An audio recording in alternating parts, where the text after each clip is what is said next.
Hello everyone, welcome to T-SAT. వివిధ పోటీ పరీక్షలకి prepare అవుతున్న అభ్యర్థుల కోసం శిక్షణా తరగతిలో భాగంగా మనం ప్యూర్ మ్యాథ్స్ అనే టాపిక్ నుంచి ఈరోజు మెన్సురేషన్లో వాల్యూమ్స్ అండ్ సర్ఫేస్ ఏరియాస్ అంటే ఘనపరిమాణాలు మరియు ఉపరితల వైశాల్యాలు అనే చాప్టర్ని డిస్కస్ చేయబోతున్నాం. సో ద కాన్సెప్ట్ ఓరియంటెడ్గా ఇది చాలా కొంచెం ఇబ్బందికరమైన చాప్టర్ అయినప్పటికీ ఒకసారి జాగ్రత్తగా పరిశీలించినట్లయితే చాలా ఈజీగా మనము ప్రాబ్లమ్స్ చేయొచ్చు. కొన్ని ఫార్ములాస్ని గుర్తుపెట్టుకోవడం, వచ్చిన సమస్యని అర్థం చేసుకొని ఏ ఫార్ములా సబ్స్టిట్యూట్ చేయాలో తెలుసుకుంటే మనకి ఈజీగా ప్రాబ్లమ్ని సాల్వ్ చేయొచ్చు.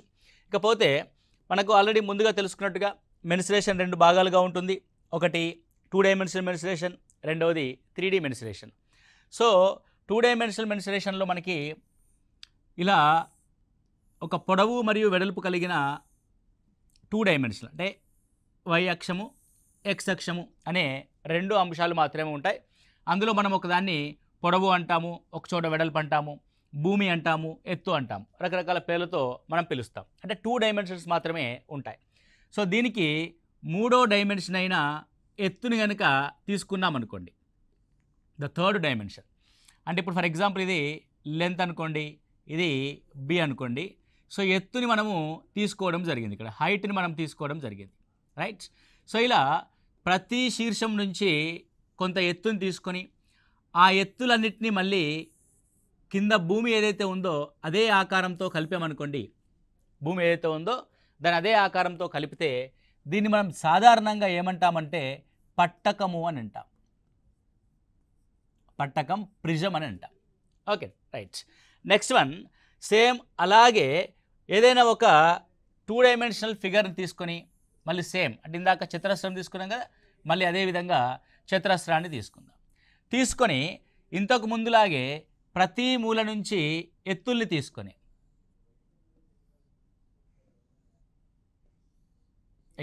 సో ఇప్పుడు ఏం చేస్తాం మనం ఎత్తుల్ని, ఇక్కడ మామూలుగా ఇది పైకి వస్తుంది, మీకు 2 డైమెన్షనల్ కాబట్టి అలా కనబడుతుంది. సో ఏదైతే మనం ఇందాక పైన ఆ ఎత్తులన్నింటినీ దాని యొక్క అంత్య బిందువుల్ని కింద ఏదైతే బేస్ ఉందో దాంతో కలిపామో, ఇప్పుడు మాత్రం మనం కలపాల్సింది ఒక బిందువు వద్ద కలుపుతాము. దాన్ని ఏమంటారంటే పిరమిడ్గా మనం చూస్తాము. ఫర్ ఎగ్జాంపుల్ మీకు పిరమిడ్ని కనుక చూపించినట్లయితే దీన్ని పిరమిడ్గా మనం చూస్తాం. అంటే బేస్ ఏముంది, బేస్ అనేది ఒక ఈక్వలేటరల్ ట్రయాంగిల్ ఉంది. ప్రతి ట్రయాంగిల్ యొక్క మూల నుంచి పై వైపుకి మనం ఏం చేస్తున్నాము, పై శీర్షం వైపుకి ఆ అన్ని ఎత్తుల్ని ఒక చోటికి తీసుకొచ్చాం, ఒక బిందువు వద్దకు తీసుకొచ్చాం. ఇందాకనేమో ప్రతి ఎత్తుల్ని మనం కింద ఏదైతే జ్యామితీయ నిర్మాణాన్ని ఉపయోగించామో పైన కూడా అదే జ్యామితీయ నిర్మాణాన్ని ఉపయోగించాం. దాన్ని పట్టకం అంటాం, దీన్ని పిరమిడ్గా మనం పేర్కొంటాం. ఇదేమవుతున్నప్పుడు పిరమిడ్ అవుతుంది, దీన్ని పిరమిడ్ అని అంటాం. అంటే రెండు రకాల 3 డైమెన్షనల్ ఫిగర్స్ ఉంటాయి, ఒకటి పట్టకము మరియు పిరమిడ్. ఓకే, ఇది మామూలుగా ఇంట్రడక్షన్. సో ఇక్కడ మనకి పట్టకానికి కానీ పిరమిడ్కి కానీ మనకి ఏ కొలతలు ఉంటాయి అన్న విషయాన్ని ఒకసారి మనం గమనిస్తే, సో ఫస్ట్ థింగ్ ఏముంటుందంటే ఘనపరిమాణం ఉంటుంది. ఘనపరిమాణం అంటాం దీన్ని వి చే సూచిస్తాం. ఏదైనా ఒక ఘనపరిమాణం త్రిజామితీయ నిర్మాణం యొక్క ఘనపరిమాణం. అదేవిధంగా ఉపరితల వైశాల్యాలు ఉంటాయి, రెండు రకాల ఉపరితల వైశాల్యాలు ఉంటాయి. ఒకటి ప్రక్కతల లేదంటే వక్రతల వైశాల్యం, రెండవది సంపూర్ణతల వైశాల్యం. వైశాల్యాలు రెండు రకాలుగా ఉంటాయి, సంపూర్ణతల వైశాల్యం, రైట్. సో ఇది ప్రక్కతల వైశాల్యము, సంపూర్ణతల వైశాల్యం. మనకి ఏదైనా త్రిజామితీయ నిర్మాణం కనుక అది పట్టక రూపంలో ఉంటే, అంటే ఏదైతే బేస్ ఉందో ఆ బేస్తోనే మనం టాప్ కూడా క్లోజ్ చేయబడింది అనుకోండి. ఫర్ ఎగ్జాంపుల్ మీ చుట్టూ ఉన్న గదిని చూడండి. సో కింద గది దీర్ఘచతురస్రాకారంలో ఉంటే పైన రూఫ్ కూడా దీర్ఘచతురస్రాకారం రూపంలోనే ఉంటుంది. అలాంటి వాటికి పట్టకము అని పేరు. సో దాని యొక్క ఘనపరిమాణం ఏ విధంగా ఉంటుందంటే భూవైశాల్యము ఇంటూ ఎత్తు. అంటే కింద మనం ఏ భూమిని తీసుకున్నాము ఆ భూవైశాల్యము ఇంటూ ఎత్తుగా మనం చూస్తాం. భూవైశాల్యం ఇంటూ ఎత్తు. ఒకవేళ అదే త్రిజామితీయ నిర్మాణానికి ఇప్పుడు మీకు గది ఉంది, మీ గదికి ప్రక్కతలాల వైశాల్యం ఏమవుతుంది, గది మధ్యలో కుర్చీ వేసుకొని చుట్టూ పరిశీలించారనుకోండి 4 గోడలు కనబడతాయి. ఆ 4 గోడల యొక్క వైశాల్యమే ప్రక్కతల వైశాల్యం అవుతుంది. అంటే 4 గోడలు ఎక్కడ నిర్మించబడాయి, ఇది మన యొక్క గది. ఈ గది యొక్క అంచుల వెంబడి గోడలు నిర్మించబడి ఉంటాయి. అంటే అంచుల వెంబడి అని అంటే ఈ అంచుల యొక్క కొలతల మొత్తాన్ని మనం ఏమంటాము? చుట్టుకొలత అని అంటాం. అంటే గది యొక్క గోడలు ఎక్కడ నిర్మించబడి ఉంటాయి? చుట్టుకొలత పైన నిర్మించబడి ఉంటాయి. కాబట్టి ఇది చుట్టుకొలత ఇంటూ ఎత్తు. చుట్టుకొలత ఇంటూ ఎత్తు అంటే ఏదైనా ఒక వక్రతల వైశాల్యం ఏమవుద్ది మనకి? చుట్టుకొలత ఇంటూ ఎత్తుగా మనకి రావడం జరుగుతుంది. అండ్ సంపూర్ణతల వైశాల్యం ఏమవుద్ది? సంపూర్ణతల వైశాల్యం అంటే ఏంటి? ఇప్పుడు మీరు గదిలో కూర్చున్నారు కదా, ఇప్పుడు మీ గదిలో ఆ గదికి ఎన్ని తలాలు ఉన్నాయి? తలాలంటే మనం ముట్టుకుంటే తగిలేవి. ఓకే అండి, రైట్ అండి. సో మనం ఇలా ముట్టుకుంటాను. ఇప్పుడు ఫర్ ఎగ్జాంపుల్ పెన్ ఉందనుకోండి, ఈ పెన్నుకు నేను పైన టచ్ చేస్తున్నాను, కింద టచ్ చేస్తున్నాను, ఫ్రంట్ టచ్ చేస్తున్నాను, బ్యాక్ టచ్ చేస్తున్నాను, లెఫ్ట్ టచ్ చేస్తున్నాను, రైట్ టచ్ చేస్తున్నాను. ఈ విధంగా మొత్తము చుట్టూ 4 తలాలు, పైన రూఫ్ ఒక తలము, కింద బాటం ఒక తలం, అంటే మొత్తము 6 తలాలు ఉంటాయి. అంటే పక్కన ఉన్న వైశాల్యాల యొక్క మొత్తము ప్రక్కతల వైశాల్యము plus roof and bottom same ఉంటుంది. కాబట్టి సో ఏదైతే భూ చుట్టుకొలత ఉందో ఆ రెండు, అంటే ఏదైతే భూ పరిమాణం ఉందో ఆ భూ వైశాల్యము అండ్ రూఫ్ యొక్క వైశాల్యం రెండు సేమ్. కాబట్టి మనం ఇక్కడ ఏం రాయొచ్చు అంటే ప్రక్కతల వైశాల్యము, సంపూర్ణతల వైశాల్యం ఏమొస్తాయి? ప్రక్కతల వైశాల్యము ప్లస్ 2 భూ వైశాల్యాలు వస్తాయి. అంటే ఎందుకు? రూఫ్ కూడా సేమ్ ఉంటుంది కాబట్టి 2 భూ వైశాల్యాలు వస్తాయి. ఇది పట్టకానికి సంబంధించింది. పట్టకానికి ఎగ్జాంపుల్స్ కనుక మనం గమనిస్తే, ఉదాహరణలు కనుక మనం పట్టకానికి తీసుకున్నట్లయితే, ఒకటి ఘనం, ఓకే, రెండవది దీర్ఘఘనం,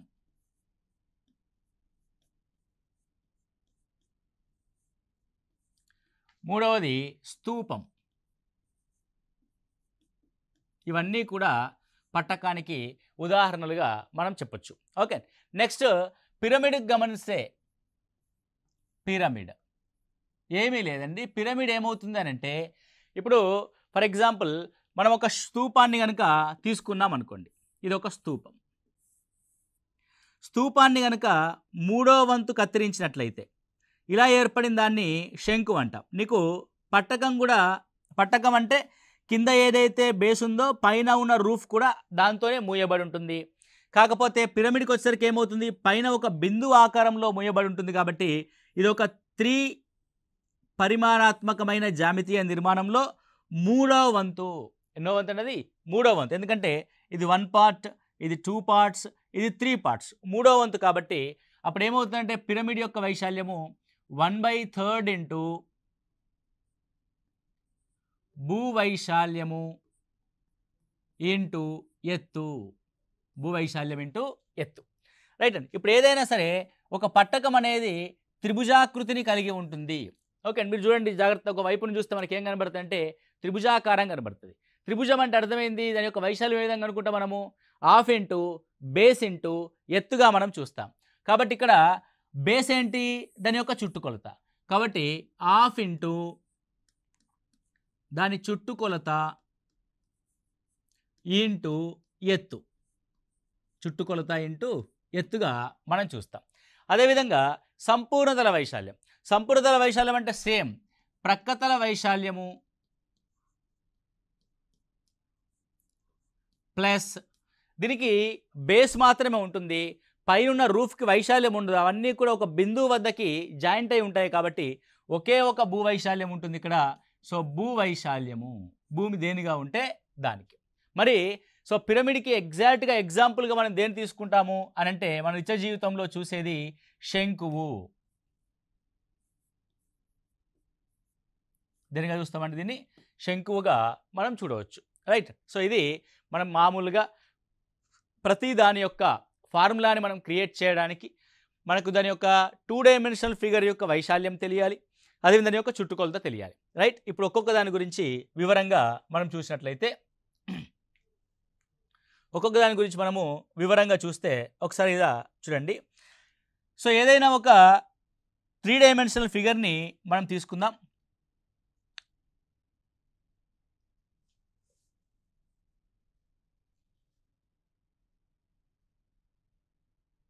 ఓకే, రైట్. ఇది ఘనం.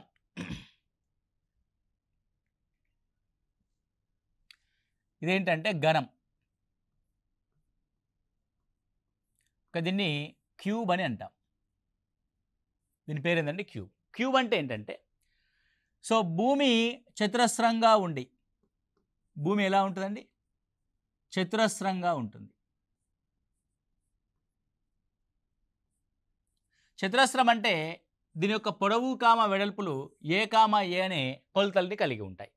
అదేవిధంగా దీని యొక్క ఎత్తు కూడా సేమ్ త్రిభుజం యొక్క అంటే చతురస్రం యొక్క భుజాల కొలతలు ఏవైతే ఉన్నాయో దాని ఎత్తు కూడా ఏలాగానే ఉంటుంది. అంటే దాని యొక్క పొడవు ఏనే, వెడల్పు ఏనే, దాని యొక్క ఎత్తు కూడా ఏనే. అంటే సమానమైన పొడవు, వెడల్పు మరియు ఎత్తులు కలిగిన దీర్ఘ ఘనాకృతిని ఏమంటారంటే మనము ఘనంగా పేర్కొంటాం. ఇప్పుడు దీని యొక్క వాల్యూమ్ వి రాస్తాను నేను. వి అంటే వాల్యూమ్ అని చెప్పుకున్నాం ఆల్రెడీ. భూవైశాల్యం ఏమవుద్ది? పొడవు ఇంటూ వెడల్పు, A into A square, and ఎత్తు కూడా ఏనే కాబట్టి ఏ క్యూబ్.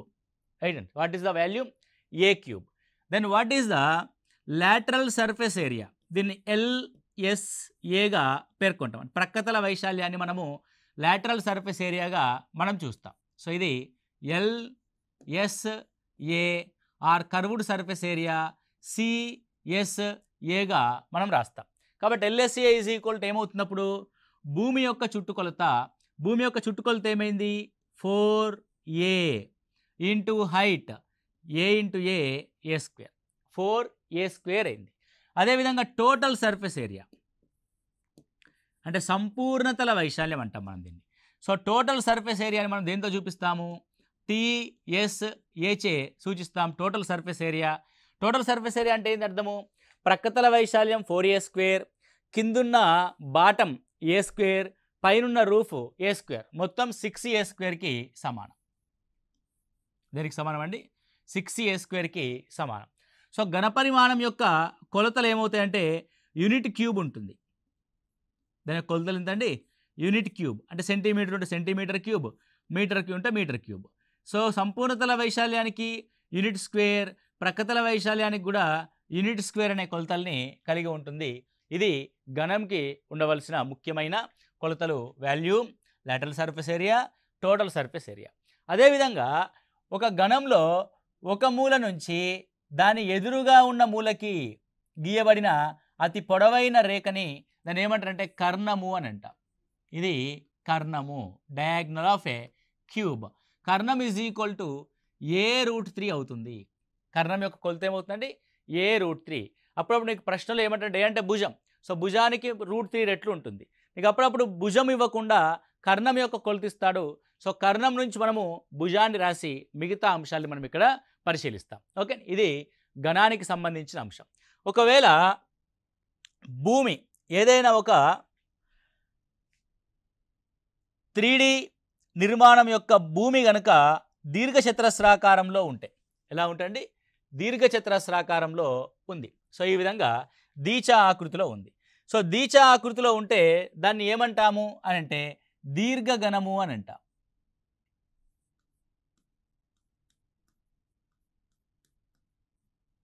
దీర్ఘఘనము క్యూబాయిడ్ అని అంటాం. ఓకే, సో దీర్ఘఘనము క్యూబాయిడ్గా మనము పేర్కొనడం జరుగుద్ది. అది క్యూబాయిడ్. సో క్యూబాయిడ్ని మనం కనుక తీసుకుంటే దీని యొక్క భూమి దీర్ఘచతురస్రం,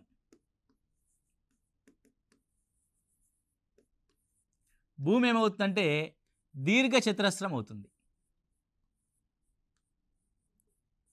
సో దీర్ఘచతురస్రం అంటే దాని యొక్క పొడవు ఎల్, దాని యొక్క వెడల్పు బి. అంటే ఉండాల్సిన కొలతలు రెండు ఎల్ అండ్ బి. అదేవిధంగా దీని హెచ్ అనే ఎత్తుగా మనం కూడా మూడో డైమెన్షన్ యాడ్ చేసాం కాబట్టి మూడో కొలత హెచ్. సో మూడో కొలత హెచ్. ఇది దాని యొక్క భూమి ఏమో దీర్ఘచతురస్రంగా ఉంటుంది, ఎత్తేమో హెచ్గా ఉంటుంది. దీర్ఘచతురస్రంలో పొడవు కామ వెడల్పులు ఉంటాయి, హెచ్ కామ ఎత్తు. ఇప్పుడు దీని యొక్క ఘన పరిమాణాన్ని రాద్దాం. వాల్యూమ్ని కనుక రాస్తే volume is equal to, so volume అంటే ఏంది? భూవైశాల్యము ఇంటూ దీర్ఘచతురస్రం యొక్క భూవైశాల్యం ఏంటి? L into B into H, LBH. What is that? LBH. అదేవిధంగా లాటరల్ సర్ఫేస్ ఏరియా అంటే ప్రక్కతల వైశాల్యం is equal to lateral surface area. మీకు ఆల్రెడీ చెప్పాం, మీరు ఒక దీర్ఘచతురస్రాకారపు గదిలో కనుక ఉంటే మీ చుట్టూ 4 గోడలు ఉంటాయి. ఒక గోడనేమో పొడవు వెంబడి ఎత్తుగా ఉంటుంది, ఇంకో గోడ కూడా పొడవు వెంబడి ఎత్తుగా ఉంటుంది. అంటే ఒకవైపు ఉన్న గోడ, ఫర్ ఎగ్జాంపుల్ మీకు లెఫ్ట్ అండ్ రైట్లో 2 గోడలు ఉన్నాయనుకోండి పొడుగ్గా, అంటే అది ఆ దీర్ఘచతురస్రం యొక్క పొడవు వెంబడి ఎత్తుగా ఉన్న గోడ, దానికి ఆపోజిట్లో కూడా దీర్ఘచతురస్రం యొక్క పొడవు వెంబడి ఎత్తుగా ఉన్న గోడ. దీర్ఘచతురస్రం యొక్క పొడవు వెంబడి ఎత్తుగా ఉన్న గోడ యొక్క వైశాల్యము 2 ఉన్నాయి కాబట్టి అవి 2 × L/H. ఒకవేళ మీకు ముందుగా చిన్న గోడ ఉందనుకోండి, అది ఎలా ఉంటుంది? భూమి అయినటువంటి దీర్ఘచతురస్రానికి పొడవు వెంబడి ఎత్తుగా ఉన్న గోడ, దానికి ఆపోజిట్లో కూడా వెడల్పు వెంబడి ఎత్తుగా ఉన్న గోడ, దానికి ఆపోజిట్లో కూడా వెడల్పు వెంబడి ఎత్తుగా ఉన్న గోడ, అవి కూడా 2 గోడలు ఉన్నాయి. అంటే వెడల్పు వెంబడి ఎత్తుగా ఉన్న గోడ, కాబట్టి 2 టైమ్స్ ఆఫ్ BHగా మనం రాస్తాం. రెండిట్లో 2 టైమ్స్ ఆఫ్ L+B అంటాం. ఇదే చుట్టుకొలత ఇంటూ ఎత్తు. ఆల్రెడీ మీకు ఫార్ములా కూడా చెప్పాం. సో ప్రక్కతల వైశాల్యం అంటే చుట్టుకొలత ఇంటూ ఎత్తు. చుట్టుకొలతని 2/L+Bగా మనం రాస్తాం. 2/L+B ఇంటూ Hగా మనం ఇక్కడ ఐడెంటిఫై చేసాం. Next total surface area. Total surface area అంటే ఏంది అర్థము? సో ప్రక్కతల వైశాల్యము plus base area and roof area. So ప్రక్కతల వైశాల్యం ఎంత అంటే 2 లేకపోతే ఇలా రాద్దాం, సింప్లిఫై చేసి రాద్దాం, 2/LH ప్లస్ 2/BH. సో దీని యొక్క బేస్ ఏముంది? దీర్ఘచతురస్రం ఉంది బేస్, కాబట్టి దీర్ఘచతురస్రం యొక్క వైశాల్యం LB, దాని యొక్క రూఫ్ యొక్క వైశాల్యం కూడా LBA. కాబట్టి 2 times of LH, 2 times of BH, 2 times of LB. కాబట్టి 2 times of LB plus LH plus BHగా మనం రాస్తాం. ఇది ఒక దీర్ఘగణం యొక్క టోటల్ సర్ఫేస్ ఏరియాకి సంబంధించిన ఫార్ములా. దీర్ఘగణంలో కూడా మనకు గణంలో ఉన్నట్టుగానే దాని యొక్క కర్ణం ఉంటుంది. ఇదే అతి పొడవైన కొలతగా మనం చూస్తాము. దాని యొక్క కర్ణం is equal to √L² plus B² plus H² మనం ఐడెంటిఫై చేస్తాం. √L² plus B² plus H². ఇది దీర్ఘగణానికి సంబంధించిన అంశం. నెక్స్ట్ కనుక చూస్తే ఇప్పుడు మనం బేసుల్ని ఐదర్ చతురస్రంగా ఉంచాం, లేదంటే దీర్ఘచతురస్రంగా ఉంచాం. ఇప్పుడు నేను బేస్ని ఏం చేస్తానంటే వృత్తంగా ఉంచుతా. అంటే బేసు వృత్తంగా కలిగిన ఒక 3D ఫిగర్ని నేను ఇక్కడ తీసుకుంటున్నా. రైట్. సో ఏముంది ఇక్కడ? బేస్ అనేది వృత్తంగా ఉంది. చూడండి, బేస్ అనేది ఏ విధంగా ఉందండి? వృత్తంగా ఉంది. ఒక వృత్తానికి ఉండే కొలత ఏంటంటే R, రేడియస్ అంటాం మనం దీన్ని, వ్యాసార్థం ఉంటుంది. సో కింద వృత్తమే పైన వృత్తమే, ఆ 2 వృత్త కేంద్రాల మధ్య దూరాన్ని ఆ స్తూపం యొక్క ఎత్తు Hగా మనం చూస్తాం. స్తూపం యొక్క ఎత్తు Hగా మనం చూస్తాం. రైట్.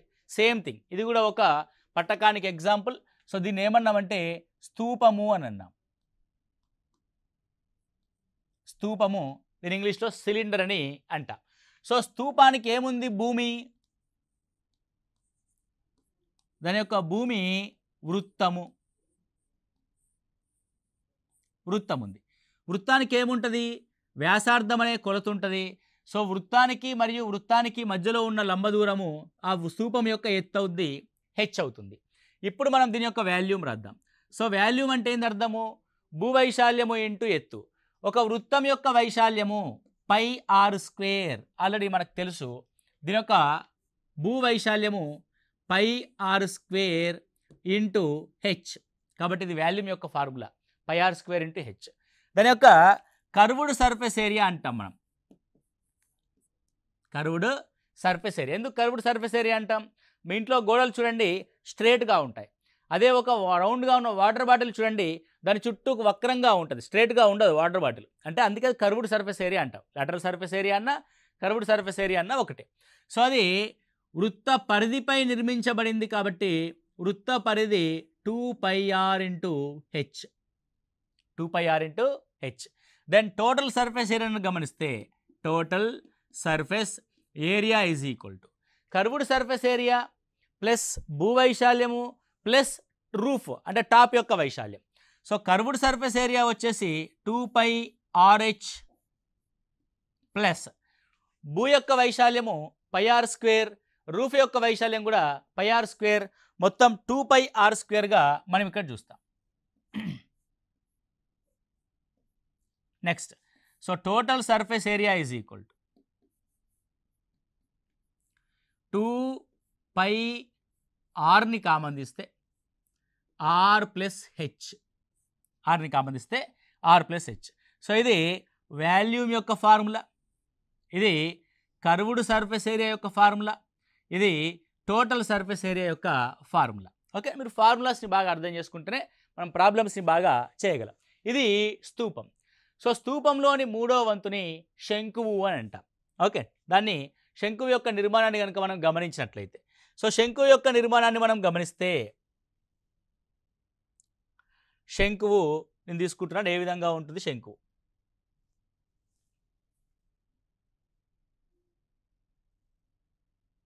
ఓకే,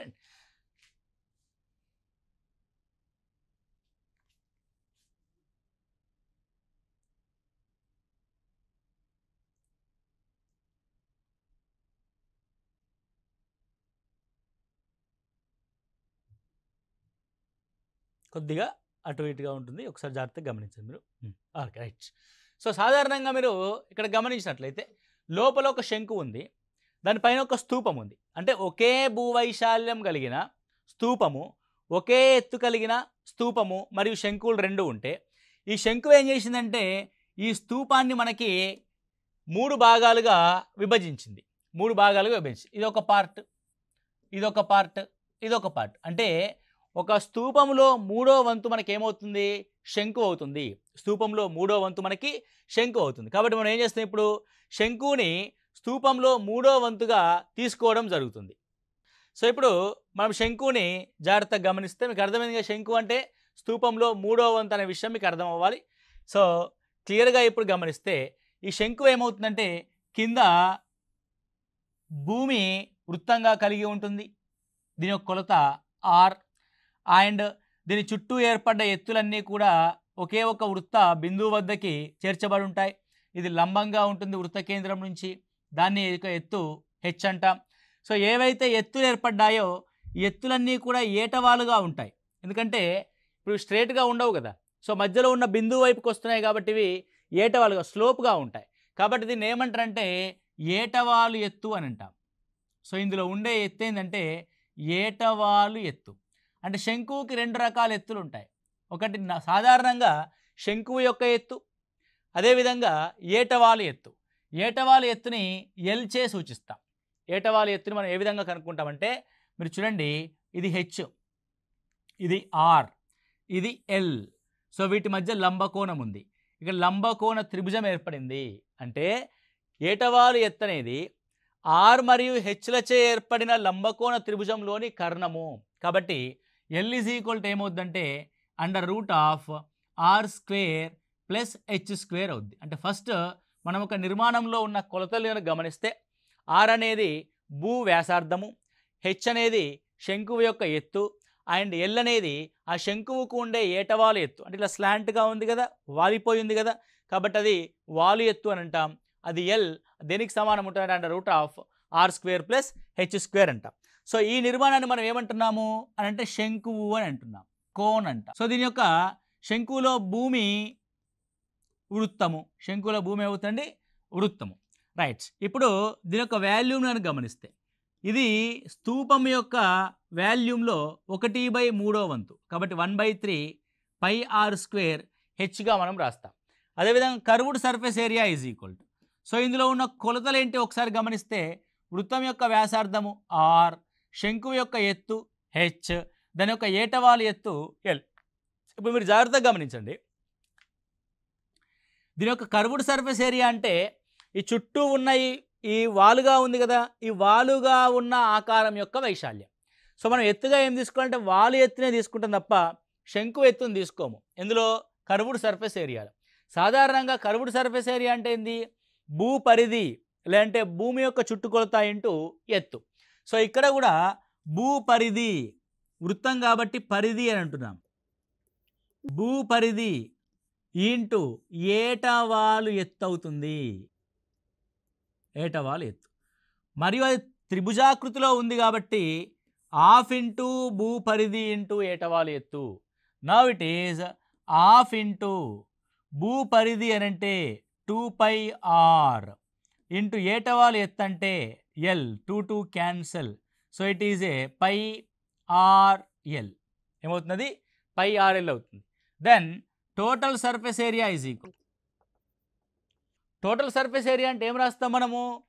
ప్రక్కతల వైశాల్యము లేదా వక్రతల వైశాల్యము మరియు భూవైశాల్యము మరియు రూఫ్ యొక్క వైశాల్యం. రూఫ్ అనేది ఒక బిందువు కాబట్టి దానికి వైశాల్యం ఏమి ఉండదు.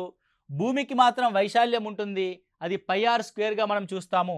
It is πrl plus πr². So when we common the πr, so πrని కామన్ తీస్తే r ప్లస్ ఎల్గా మనం రాస్తాం. So πr of r plus L.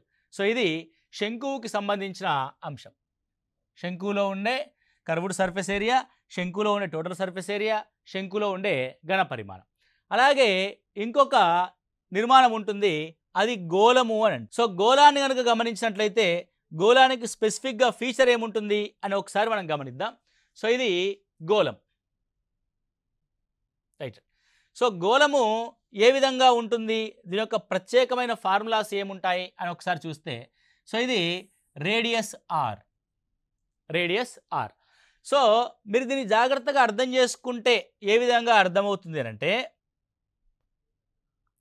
ఇలా ఒక గోళంలో 4 శంకు ఆకృతులు కలిగి ఉంటాయి అనే విషయాన్ని మీకు అర్థం చేసుకోండి. ఈజీగా అండర్స్టాండింగ్ అవుద్ది గోళం అనేది. ఇప్పుడు చూడండి, నేను ఏం చేశానంటే ఈ గోళాన్ని 4 శంకు ఆకృతులతో ఫిల్ చేశా. అవునా కదా? అంటే ఆల్మోస్ట్ ఆల్ కేంద్రం వద్దకి అవన్నీ కూడా కలవబడుతున్నాయి. 1 2 3 4 అంటే ఇటువైపు 2 శంకువులు, ఇటువైపు 2 శంకువులు తీసుకుంటే ఆ వృత్తాలన్నీ కూడా ఏమైతే అంటే 4 వైపుల నుంచి ఆ గోళాన్ని ఫుల్ఫిల్ చేశాయి.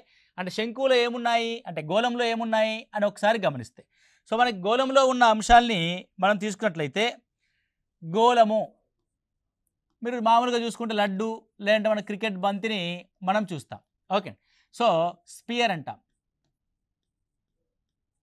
ఓకే, సో నేను ఏం చేశానంటే 4 శంకువుల్ని ఇమర్చా గోళంలో. సో గోళంకు ఉండే కొలత ఆర్ అనే ఒకే ఒక కొలత ఉంటుంది. ఎలాంటి శంకువుల్ని ఇమర్చానంటే 6 వ్యాసార్థము ఎత్తు కలిగిన 6 వ్యాసార్థము కలిగి 6 ఎత్తు కలిగిన శంకువులు. అంటే నా శంకువు ఏ విధంగా ఉంది అని ఒకసారి గమనిస్తే, శంకువు యొక్క వ్యాసార్థము 6, దాని యొక్క ఎత్తు కూడా 6.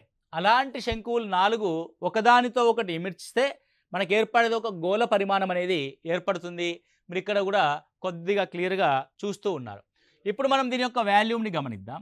సో ఏమంటున్నాను నేను, 4 శంకువులు ఇమర్చబడిన ఒక ఆకృతి అంటున్నాను.